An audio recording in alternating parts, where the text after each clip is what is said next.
निवेश आरोग्य में भाग 128 इंद्रियार्थ लवण रस, हिंदी वैद्य दिलीप गाडगिल, पुणे। तो मैं रसों के बारे में बात कर रहा था और अवस्थापाक में मधुर, अम्ल और कटु ये अवस्थापाक होते रहते हैं और उससे कफ, पित्त और वात की निर्मित होती है। लेकिन इसके बावजूद रसों पर जाठराग्नि की प्रक्रिया होती रहती है और उसके विपाक होते रहते हैं। उनका पचन होने के बाद एक अलग इस प्रकार का रस बन सकता है। वैसे मधुर रस और लवण रस का विपाक मधुर इस प्रकार का बताया गया है। तो इसका कार्य क्षेत्र खास करके अपान ये है और फिर मल, मूत्र, वात, शुक्र इनके ऊपर इनका कार्य दिखाई देता है। मधुर सृष्ट वेणमूत्रो विपाक कफ शुक्र रहा इस प्रकार का बताया जाता है। तो मधुर विपाक जो है मल और मूत्र दोनों का अनुलोमन करने वाला, कफ और शुक्र को बढ़ाने वाला इस प्रकार का है।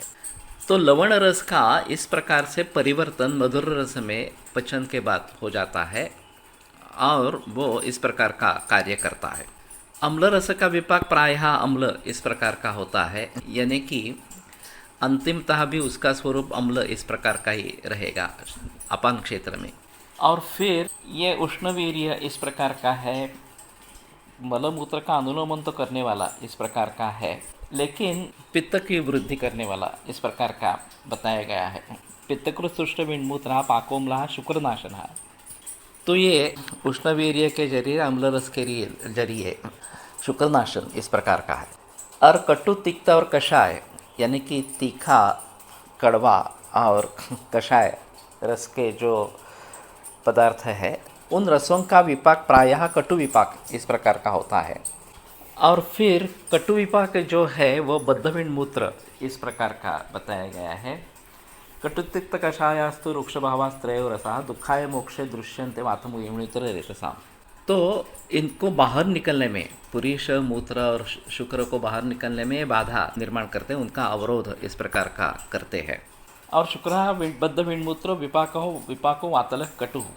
तो ये शुक्र का नाश करने वाला, बद्ध विणमूत्र करने वाला इस प्रकार का कटु विपाक होता है और वात को बढ़ावा देता है।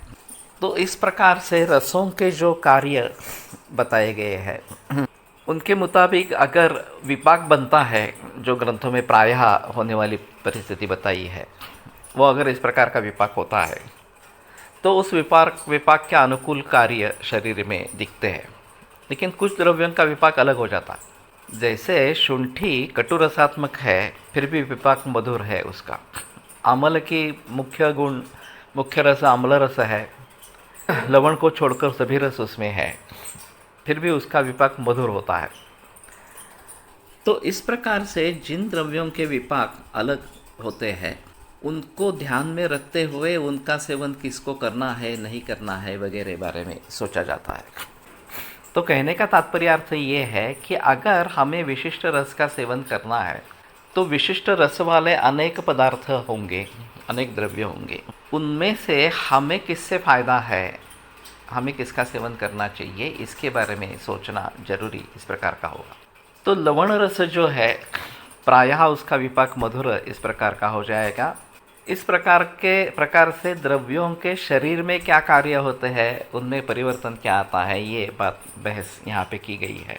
लेकिन सृष्टि में ये रस कैसे निर्माण होते हैं ये थोड़ा अगर देखने की कोशिश करेंगे तो उस रस के चक्र का सृष्टि में और शरीर में किस प्रकार का प्रयोजन है, किस प्रकार से वो चलता रहता है, इसके बारे में जानकारी मिलेगी। तो लवण रस के बारे में, इसके बारे में सोचेंगे और फिर आगे बढ़ते रहेंगे।